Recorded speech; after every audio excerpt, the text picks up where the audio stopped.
আমাদের কমরেডস বন্ধুগণ যারা এখানে উপস্থিত রয়েছেন, আমাদের পার্টির রাজ্য কমিটির সদস্য রাহুল ঘোষ এখানে উপস্থিত রয়েছেন এবং আমাদের প্রতিনিধি দল এই মুহূর্তে পৌরসভার অভ্যন্তরে যে ডেপুটেশনের আলোচনা, সেই বিভিন্ন দাবি দাওয়া যা আপনাদের কাছে সভাপতি এখানে উপস্থিত করেছিলেন তা নিয়ে আলোচনা করছেন। এবং আপনারা যারা আমাদের কথা শুনতে পাচ্ছেন, বহু দূর অবধি মাইক টাঙানো রয়েছে। আমার ব্যবসায়ী বন্ধুরা যারা আমাদের কথা শুনতে পাচ্ছেন, আমি সবাইকেই শুভেচ্ছা, অভিনন্দন এবং ভালোবাসা জানাচ্ছি। আমার টোটো চালক বন্ধুরা, অটো চালক বন্ধুরা যারা এখানে রয়েছেন, আমি সবাইকে অভিনন্দন জানাচ্ছি। দেখুন, ডেপুটেশন সম্পর্কিত অনেকগুলো কথা এখানে পূর্ববর্তী বক্তারা বলেছেন। আমি সেই একই কথার মধ্যে আর যাচ্ছি না। আমি খালি ডেপুটেশনের বাইরে কিন্তু আমাদের রাজনৈতিক কথা যা এই মুহূর্তে অত্যন্ত গুরুত্বপূর্ণ, আমি খালি দুটি কথা আপনাদের সামনে তুলে ধরবো। এর বাইরে ডেপুটেশনের যা বিষয়, গোটা সোনারপুর রাজপুর পৌরসভার যে অধঃপতন ঘটেছে, যেভাবে চলছিল একটা ধপাস করে পড়েছে, এখন অন্তর্সার শূন্য ধপাস করে যখন পড়েছে, পড়বার পরে আর কিছু খুঁজে পাওয়া যাচ্ছে না। স্বাভাবিকভাবেই এখন আগে যেভাবে চলার চেষ্টা করছিল, এখন সেভাবে না হয় কিছুই চলছে না পৌরসভা। কিন্তু আমি দুটি খুব গুরুত্বপূর্ণ কথা, যা আমাদের পার্টির কথা, এই মুহূর্তে আমাদের সবার আলোচনার মধ্যে থাকা উচিত। আপনারা সবাই জানেন এই মুহূর্তে বিধানসভার অধিবেশন চলছে। বিধানসভার রাজ্য বাজেট পেশ হয়েছে। বিধানসভার রাজ্য বাজেট পেশ হওয়ার পরে পশ্চিমবঙ্গ বিধানসভায় রাজ্যের সরকার 3-4টি বিল নিয়ে এসছে। সেই 3-4টি বিলের মধ্যে বিতর্ক হয়েছে, আলাপ আলোচনা হয়েছে। তার মধ্যে একটি বিল, যে বিলের কথা শুভজিৎ কিছুটা বলবার চেষ্টা করলো, আমি আপনাদের কাছে, আমাদের পার্টির তরফ থেকে আপনাদের সবার কাছে যারা আমাদের কথা শুনতে পাচ্ছেন, আমরা আবেদন জানাচ্ছি, এক ভয়ঙ্কর অবস্থার সামনে আমরা গিয়ে দাঁড়াচ্ছি। যে বিল বিধানসভায় পাশ হয়েছে, এই বিল রাজ্যপাল সই করবার পরে আইনে পরিণত হবে। এই আইনের মূল কথা হচ্ছে পাবলিক সেফটি অ্যান্ড গুন্ডা কন্ট্রোল অ্যাক্ট, অ্যান্টি সোশ্যাল গুন্ডা কন্ট্রোল অ্যাক্ট। ভারতবর্ষের আইনের যে মূল বোঝাপড়া হচ্ছে এটাই, যে কোনো ব্যক্তি যে কেউ থানায় গিয়ে অভিযোগ করতে পারেন, কিন্তু সেই অভিযোগ যতক্ষণ না প্রমাণিত হচ্ছে ততক্ষণ অবধি সেই ব্যক্তি নির্দোষ। এটা হচ্ছে ভারতবর্ষের সংবিধান বা ভারতবর্ষের আইনের বেসিক বোঝাপড়া। কিন্তু পশ্চিমবঙ্গ সরকার এই মুহূর্তে যে আইন নিয়ে এসছে, সেই আইন পাশ হওয়ার পরে, বিধানসভায় পাশ হওয়ার পরে রাজ্যপাল যদি সেই আইনে সই করে দেন একবার, তাহলে সেই আইনের মানে হবে রাজ্যের সরকার বা রাজ্যের পুলিশ সন্দেহের বশে যে কোনো মানুষকে গুন্ডা মনে করে যদি তাকে গ্রেপ্তার করে, 1 বছর অবধি কোনো রকম কোনো বিচার না করে, 1 বছর 365 দিন কোনো রকম কোনো বিচার না করে, কোনো চার্জশিট না দিয়ে, কোনো জামিন না পেয়ে তাকে জেলের মধ্যে আটকে রাখা যাবে। আমরা পার্টির তরফ থেকে বিধানসভার অভ্যন্তরে আমাদের একমাত্র বিধায়ক রানাদা এবং পার্টি রাস্তাতেও আমরা সেই আন্দোলনের ডাক দিচ্ছি। যে কথা আমরা আপনাদেরকে জানাতে চাইছি, এই আইন যদি বাস্তবে রূপ একবার পায়, এই আইন যদি একবার বাস্তবে চলে আসে, এই বিল যদি একবার আইনে পরিণত হয়, তাহলে গোটা পশ্চিমবঙ্গ রাজ্য কার্যত জেলখানায় পরিণত হয়ে যাবে। আজ থেকে কয়েকদিন আগে মহারাষ্ট্র অর্থাৎ মুম্বাইতে অমিত শাহ মুর্দাবাদ, বিজেপি মুর্দাবাদ বলবার জন্য একজন ব্যক্তিকে 10 দিন ধরে জেল খাটানো হয়েছে। গতকাল মুম্বাই কোর্টের একজন বিশিষ্ট বরিষ্ঠ বিচারপতি, তিনি সেই মামলা শুনানি করতে গিয়ে বলেছেন যে দেশের যারা সাধারণ নাগরিক তারা দেশের সরকারের চাকর নয়। খুব গুরুত্বপূর্ণ মতামত। তাই আমাদের আওয়াজ যত দূর অবধি গিয়ে পৌঁছচ্ছে, আমরা এই বিষয়ে সমস্ত মানুষকে, হতে পারে আপনি শেষ নির্বাচনে বিজেপিকে ভোট দিয়েছেন, হতে পারে তৃণমূলকে হারানোর জন্য আপনি বিজেপিকে ভোট দিয়েছেন, কারণ আপনি চেয়েছেন বিজেপির এই তৃণমূলের এই অপশাসন থেকে পশ্চিমবঙ্গকে বাঁচানোর জন্য।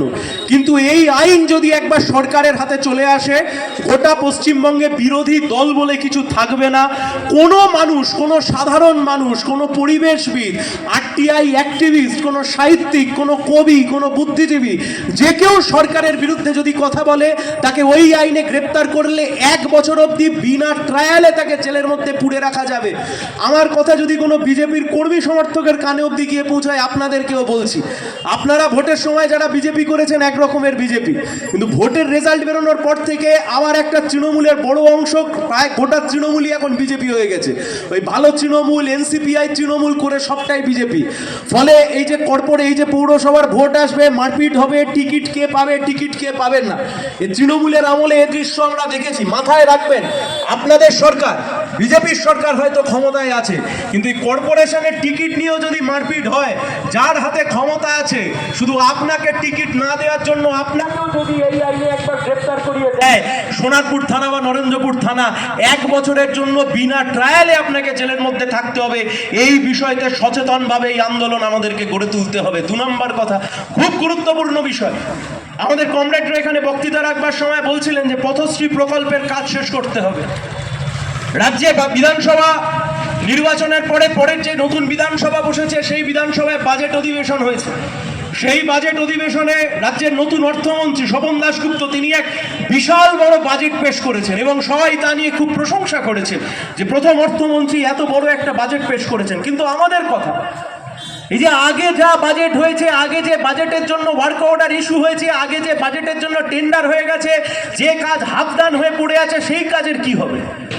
চারিদিকে সোনারপুর, রাজপুর, গোটা পশ্চিমবাংলা, গোটা দক্ষিণ 24 পরগনা, গোটা সোনারপুরের বুকে আজ থেকে কয়েকদিনের মধ্যে এই 2 পশলা বৃষ্টি শুরু হবে, গোটা সোনারপুরে জল দাঁড়িয়ে যাবে। এই হরিনামি আলাদা কোনো জায়গা নেই। কে দেখবে এই বিষয়টি?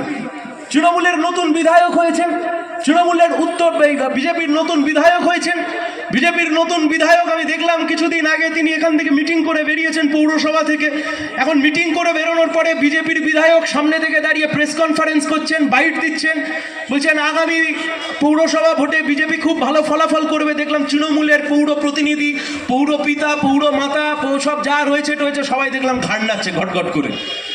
তাই আমরা বলছি, ভয়ঙ্কর সমস্যার মধ্যে আমরা দাঁড়িয়ে আছি। সমস্যা থেকে নিবারণের পথ, এই পথ কেবলমাত্র লড়াই আন্দোলন ছাড়া দ্বিতীয় কোনো পথ হতে পারে না। অদ্ভুত বিষয়, গোটা পশ্চিমবঙ্গ জুড়ে চারিদিকে যা দেখছি শুধু ডিম ছোড়াছড়ি চলছে, চারিদিকে শুধু ডিম ছুটছে। যাদেরকে জেলে পড়বার কথা ছিল দেখছি তাদেরকেও ডিম ছুটছে। আমার বিভিন্ন বন্ধুরা যারা ডাক্তার রয়েছে, আমি বললাম ভাই ডিম কাঁচা গায়ে ছুটলে কি কি উপকার হয়? বললো মাথায় পড়লে মাথার চুল ভালো হয়, অনেকে মাথায় ডিম মাখে, আমরা দেখেছি। অদ্ভুতভাবে দেখলাম গোটা পশ্চিমবঙ্গ জুড়ে ডিম ছোড়া হলো। আর সোনারপুরের দিকে একটু নজর দিলাম, দেখলাম একদিন কে কার গালে একটু ডিম ছুঁড়েছে। আমরা বলছি ডিম ছোড়া ছেড়ে দিন, এই সোনারপুরের বুকে এতগুলো অবৈধ নির্মাণ হলো, এই বাইপাসের দুপাশে যা নির্মাণ হয়েছে, এই নির্মাণের জন্য যে একেবারে সব ঠিকঠাক রয়েছে তা কেউ বলতে পারবে না। গোটা সোনারপুর জুড়ে একের পর এক অবৈধ বিল্ডিং স্যাংশন প্ল্যানের মাধ্যমে একের পর এক বিল্ডিং তৈরি হয়েছে, একের পর এক নতুন বিল্ডিং তৈরি হয়েছে, যেখানে জলাভূমি, সেই জলাভূমি বুঝিয়ে সেখানে বিল্ডিং তৈরি করা হয়েছে। তারাতলায় দুর্ঘটনার পরে রাজ্যের মুখ্যমন্ত্রী বললেন কিছু জায়গায় নতুন করে আর কোনো কাজ করতে দেবে না। আমাদের কথা হচ্ছে নতুন করে কাজ করতে দেবেন না পরের কথা, কিন্তু গত পৌর বোর্ড আর তার আগের পৌর বোর্ড এই সোনারপুর রাজপুর পৌরসভার অভ্যন্তরে যেভাবে অবৈধ নির্মাণ করেছে, আর অবৈধ নির্মাণের জন্য চারিদিকে জমা জলের সমস্যা যেভাবে দেখা দিয়েছে, এর সমস্যার নিবারণ যদি আপনি না করতে পারেন, আইনি পথ হোক আর রাস্তার লড়াই হোক, বামপন্থীরা এই লড়াই লড়বে, বামপন্থীরা এই লড়াইয়ের হিসাব বুঝে নেবে। ন্যূনতম নাগরিক পরিষেবা থেকে মানুষ বঞ্চিত হতে পারে না। কি হবে এসআইআরে? যেহেতু সব মানুষ, আমাদের সব কমরেডরা এই কথা বলেছেন, আমি আর বিস্তারিত অন্য আলোচনার মধ্যে যাচ্ছি না।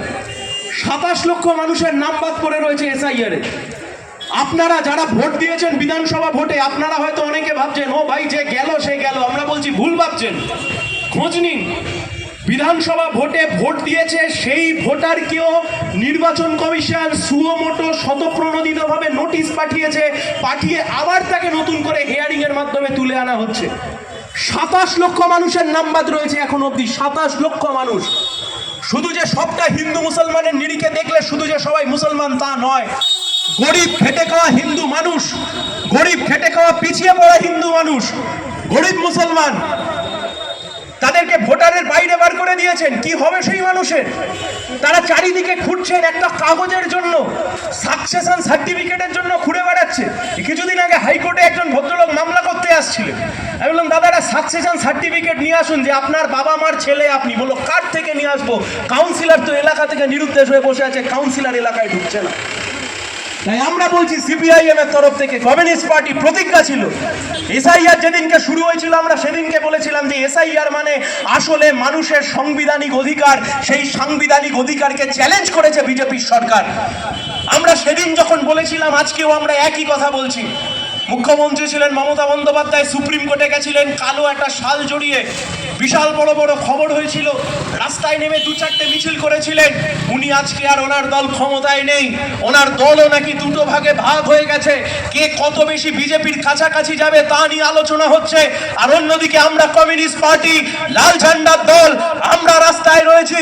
আমরা প্রতিজ্ঞা করেছিলাম, এসআইআর এ যে মানুষ ক্ষতিগ্রস্ত হয়েছে, যে মানুষ যার জন্ম এদেশে, যে মানুষের কাছে কাগজ আছে কিন্তু যে মানুষকে ভোটার লিস্টের বাইরে দাঁড় করিয়েছে, কোন তৃণমূল আজকে আর নেই, লাল ঝান্ডা এখনো রয়েছে।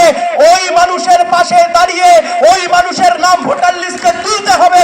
এই লড়াই আমরা লড়ছি, সে আদালত হোক বা রাস্তায় হোক। লাখ লাখ মানুষের নাম আপনি ট্রাইব্যুনালের মধ্যে ঢুকিয়ে রেখে দিয়েছেন। আমি নিশ্চিত আমার আওয়াজ যত দূর অব্দি যাচ্ছে, এই গেঁড়া কলে কেউ না কেউ পড়েছে। লাখ লাখ মানুষের নাম আপনি ট্রাইব্যুনালে ঢুকিয়ে দিয়েছেন। সে ট্রাইব্যুনালে জাজ কোনো দিন বসে না। সে ট্রাইব্যুনালের অবস্থা তৃণমূলের পার্টি অফিসের থেকেও খারাপ। খুলে বসার লোক নেই। কি করবে এতগুলো মানুষ? কিছুদিনের মধ্যে পৌরসভার ভোট আসছে, কোথায় যাবে এই মানুষগুলো? আমি আমার ব্যক্তিগত একটা শুধুমাত্র উদাহরণ দিচ্ছি। আমার কথা আমি বেশি দীর্ঘসূত্রতার মধ্যে আমি যেতে চাই না, পরবর্তী বক্তারা নিশ্চয়ই রয়েছেন। আমার জন্ম 1993 সালে। আমার মা একজন ওয়ার্কিং লেডি ছিলেন, এখন রিটায়ার করেছেন, একটা জায়গায় চাকরি করতেন। আমার জন্ম হওয়ার পরে আমার বাবা মা আমাকে কখনো ছোটবেলা থেকে সেই অর্থে মানুষ করতে পারেননি। আমি মানুষ হয়েছি আমার এক ছোট মাসির কাছে। তিনি সেই সময়তে অবিবাহিত ছিলেন। আমার সেই ছোট মাসির নাম এসআইআরে বাদ গেছে, তার গোটা পরিবারের নাম এসআইআরে বাদ গেছে। আমি সায়ন ব্যানার্জি, আমি 1993 সালে জন্মেছি। আমি এসআইআরে আমার নাম আছে, আমি ভোট দিয়েছি। আমি ছোটবেলায় জন্মের পরে যার হাতে বড় হয়েছি, যে আমাকে দোলনায় দোল দিয়েছে, যে আমাকে মুখে ফিডিং বোতল তুলে দিয়েছে, যে আমাকে মুখে খাবার তুলে দিয়েছে ছোটবেলায়, আমার সেই ছোট মাসি এখন দেখছি কাগজ নিয়ে ঘুরে বেড়াচ্ছে প্রমাণ করবার জন্য সে এই দেশের নাগরিক। কিছু বিভৎস জন্তু জানোয়ারের মধ্যে আনন্দ আসতে পারে, উল্লাস আসতে পারে যে এক অংশের মানুষকে আমি ঠেলে বাদ দিয়ে দিয়েছি, এক অংশের ভোটারকে আমি ডিভোটার করে দিয়েছি। কিন্তু এর জান্তব্য উল্লাস বেশি দিন টিকতে পারে না, কারণ এই নাম তুলেছিল নির্বাচন কমিশন। সায়ন ব্যানার্জি নাম তোলেনি, রাহুল ঘোষ নাম তোলেনি, কমিউনিস্ট পার্টি নাম তোলেনি। তুমি নাম তুলেছো, তুমি নির্বাচন কমিশন। আজকে এতগুলো মানুষ বিপদের মধ্যে রয়েছে, সেই বিপদে পড়া মানুষের পাশে দাঁড়ানো ছাড়া কমিউনিস্ট পার্টির দ্বিতীয় কোনো কাজ হতে পারে না। এই মানুষের পাশে আমরা দাঁড়াবো। আর আমি শেষ করব যে কথা বলে, আমার ধারণা ডেপুটেশনে যারা গেছেন তারা আসবেন, পরবর্তী বক্তারা বলবেন। আমার এই রাস্তার দুপাশে যারা দোকানদার বন্ধুরা রয়েছেন, আমি আপনাদেরকে বলছি, আপনারা নিশ্চয়ই খবরের কাগজে দেখেছেন যে শেষ 1 মাস 2 মাস ধরে, 1 মাস 1.5 মাস ধরে নতুন যে সরকার তৈরি হয়েছে, সেই নতুন সরকার ক্ষমতায় আসবার পরে যা যা প্রতিশ্রুতি দিয়েছিল, সেই প্রতিশ্রুতি পালন না করে উল্টো এক প্রতিশ্রুতি পালন করছে। তা হচ্ছে হকার উচ্ছেদের নামে গরিব খেটে খাওয়া সাধারণ মানুষকে উচ্ছেদ করা। শুরু হয়েছিল স্টেশনের মধ্যে থেকে, আস্তে আস্তে তা স্টেশনের বাইরে বেরিয়েছে। শুরু হয়েছিল রেলওয়ে আইন অনুযায়ী, এখন আস্তে আস্তে পশ্চিমবঙ্গ সরকারের যে হাইওয়ে আইন আছে এবং সরকারের যে জমির আইন আছে, সেই আইন অনুযায়ী একের পর এক দোকান ভাঙার নোটিশ করছে। আমি কেবল আপনাদেরকে একটাই কথা বলতে চাই, আপনারা যারা এই হরিনাবি মোড়ের দোকানদাররা রয়েছেন, আপনারা হয়তো অনেকে ভাবছেন যে যার দোকান ভাঙছে সে হকার। আপনারা হয়তো ভাবছেন যে যার দোকান ভাঙছে তিনি রেলের হকার, তাই জন্য তার দোকান ভাঙছে। আপনার কিছু হবে না, আমরা বলছি সবুর করুন। শুরু হয়েছিল রেল স্টেশনের ভেতর থেকে, রেলওয়ে আইন অনুযায়ী। রেলওয়ে আইনের বাইরে আজকে বেরিয়ে এসছে, বলছে পিডব্লিউডি রাস্তার বাইরে রাস্তার 2 ধার খালি করব। একদম রাজপুর পৌর, একদম রাজপুরের মোড় থেকে শুরু করে এত অব্দি আরো চারিদিকে এই রাস্তার দুধারে যারা বসে রয়েছেন, এতদিন ধরে যারা ব্যবসা করছেন, কার অসুবিধা হয়েছে ভাই এতে? ওখানে পরোটার দোকান দেখতে পাচ্ছি, সকালবেলা কত মানুষ খেতে যান, ওখানে মিষ্টির দোকান কত মানুষ খেতে যান, এখানে মুদিখানার দোকান কত মানুষ মুদিখানার জিনিস কিনতে আসেন, কার অসুবিধা হয়েছে? আপনারা যারা এখানে ব্যবসা করছেন, খবরদার ভাববেন না যে আজকে হকার ভাঙছে, রেল স্টেশনের হকার ভাঙছে, আপনি বেঁচে যাবেন। আমরা বলছি রেল স্টেশনের হকার দিয়ে শুরু হয়েছে, ও যদি না সবাই মিলে আটকাতে পারি, বুলডোজার কাল আপনার দোকানের সামনে আসবে। আর কমিউনিস্ট পার্টি আজকে যে লড়াই করছে, এই লড়াইতে আপনি যদি আজকে পাশে না দাঁড়ান, তাহলে বুলডোজার যেদিন আপনার দোকানের সামনে এসে দাঁড়াবে, সেই দিনের ভিতটা হয়তো দুর্বল হয়ে যেতে পারে। তাই জন্য এই লড়াই লড়তে হবে, একসাথে লড়তে হবে। সরকার পেটে ভাত দিতে পারছে না, চাকরি দিতে পারছে না, বলছে হকার উচ্ছেদ করে দেব। আপনি পাচ্ছে, আপনার হিম্মত আছে, আপনি হরিনামের বুক থেকে ব্যবসায়ীদেরকে তুলে নেবেন, ছোট ছোট ব্যবসায়ী। চলুন 5টা প্রমোটারের নাম বলছি, যে 5 জন প্রমোটার গোটা সোনারপুর উত্তর আর দক্ষিণ বিধানসভা মিলিয়ে শেষ 5-10 বছরে কয়েক কোটি টাকার ব্যবসা করেছে, সব কটা অবৈধ নির্মাণ। পারবেন আপনি তার বাড়ি ভাঙতে গিয়ে এক্ষুনি? ওই তো শুভেন্দু অধিকারী সরকার গিয়ে দেখলাম অভিষেক ব্যানার্জির বাড়িতে একটা নোটিশ দিয়ে এসেছিল, তারপর কি হলো সেই নোটিশে? যা হবে সব গরিব মানুষের ওপর, যা হবে সব দিন আনা দিন খাওয়া মানুষের ওপর। আর পকেটে কোটি কোটি টাকা থাকলে সে বিজেপির বন্ধু, তোমার পকেটে কোটি টাকা থাকলে তুমি বিজেপির বন্ধু হতে পারো, আর তোমার গায়ে যদি ঘামের গন্ধ হয়, তুমি লাল ঝান্ডার বন্ধু, আর লাল ঝান্ডা তোমার বন্ধু। তোমার জন্য ভাই আমরাই আছি, আর এই লাল ঝান্ডার জন্যই তোমরাই থেকো। আমি শেষ করব কি বলছে কথা বলে, দেখুন, নাগরিক পরিষেবা মানে সংবিধান স্বীকৃত নাগরিক পরিষেবা। ভারতবর্ষের সংবিধান, সেই ভারতবর্ষের সংবিধান পৌর আইন তৈরি করেছে, পঞ্চায়েত আইন তৈরি করেছে। আমি দীর্ঘ আলোচনার মধ্যে যেতে পারবো না, আমার বক্তৃতার শেষ দিক। এই পঞ্চায়েত আইন বা পৌর আইন বামফ্রন্ট সরকার পরবর্তীকালে যখন ক্ষমতায় এসেছিল, রাহুল দ্বারা এমএলএ ছিলেন, সেই সময়তে আমরা সেই আইনকে আরো সুদৃঢ় করেছি, সেই আইনকে আমরা আরো শক্তিশালী করেছি। তার কারণ আমরা চেয়েছি ক্ষমতার বিকেন্দ্রীকরণ করতে। লোকাল কাউন্সিলর, এমএলএ, এমপি, কেন্দ্রের সরকার, রাজ্যের সরকার, তার সাথে থাকবে স্থানীয় সরকার। এই স্থানীয় সরকারের যে মাজা, স্থানীয় সরকারের যে মেরুদণ্ড, সেই স্থানীয় সরকারের মেরুদণ্ডকে ভেঙে দেওয়া হয়েছে। এই স্থানীয় প্রশাসনের মেরুদণ্ডকে শক্তিশালী করতে হবে, আর সেই শক্তিশালী করবার জন্য এই লড়াই। ভোটে হারা, ভোটে জেতা, ভোট আসবে, ভোট যাবে। আমি অভিজ্ঞতা বলে শেষ করছি। গতকাল আমি একটি মিটিং করতে গিয়েছিলাম উত্তর 24 পরগনার খড়দাহের রহড়া এরিয়া কমিটির অভ্যন্তরে। মিটিংয়ের মূল কারণ ছিল 2011 সালের পর থেকে সেই এলাকায় আমাদের একমাত্র পার্টি অফিস আমরা খুলতে পারতাম না, ভেঙে গুড়িয়ে দিয়েছিল। আমাদের কমরেডরা দেখলাম ভাঙা ইটের ওপর ইট দিয়ে বাড়ি থেকে টাকা পয়সা নিয়ে আসা সেই পার্টি অফিস তৈরি করেছেন। তারপর দেখলাম মঞ্চে যখন বক্তৃতা দিচ্ছি, একজন কমরেড পকেট থেকে টাকা নিয়ে গিয়ে এক গামলা রসগোল্লা নিয়ে এসে রাস্তা থেকে যে লোক যাচ্ছে দেখছি তার মুখে একটা করে রসগোল্লা খাওয়াচ্ছে। আমি কমরেডকে অনেকক্ষণ পরে জিজ্ঞেস করলাম যে এই অকাল বসন্তের বাজারে হঠাৎ করে ভাই রসগোল্লা খাওয়াচ্ছেন কেন, কোন আনন্দে? বললো ভোটে জিততে পারিনি, ভোটে জিতলে রসগোল্লা খাওয়াতাম, কিন্তু প্রাণের চাইতে প্রিয় পার্টি অফিস ভেঙে গুড়িয়ে দিয়েছিল। আজকে আবার পার্টি অফিস একের পর এক ইট দিয়ে আবার মাথা তুলে দাঁড় করিয়েছি। সেই আনন্দের বহিঃপ্রকাশ, পকেটে 200 টাকা পড়েছিল, যে কটা মিষ্টি রসগোল্লা হয়েছে মানুষের সাথে আনন্দ, সেই আনন্দকে আমি ভাগ বাটোয়ারা করে নিচ্ছি। ভোটে হেরে যাওয়ার পরে তৃণমূল লাটে উঠে যেতে পারে, ভোটে হেরে যাওয়ার পরে কমিউনিস্ট পার্টি লাটে উঠে যাবে না, সামনে দাঁড়িয়ে লড়াই করবে। পৌরসভায় আপনাদের দাবি দেওয়া, সাধারণ মানুষের দাবি দেওয়া, রাস্তা, জল, ঘাট, স্থানীয় সমস্ত ইস্যু নিয়ে, এই সমস্ত দাবিতে আমরা আপনাদেরকে পাশে চাই। সিপিআইএম আপনাদের জন্য, কমিউনিস্ট পার্টি আপনাদের জন্য, রাজনীতি মানুষের জন্য, লাল ঝান্ডাটা আপনাদের জন্য। আসুন একসাথে লড়াই করব। ধন্যবাদ, সবাই ভালো থাকবেন।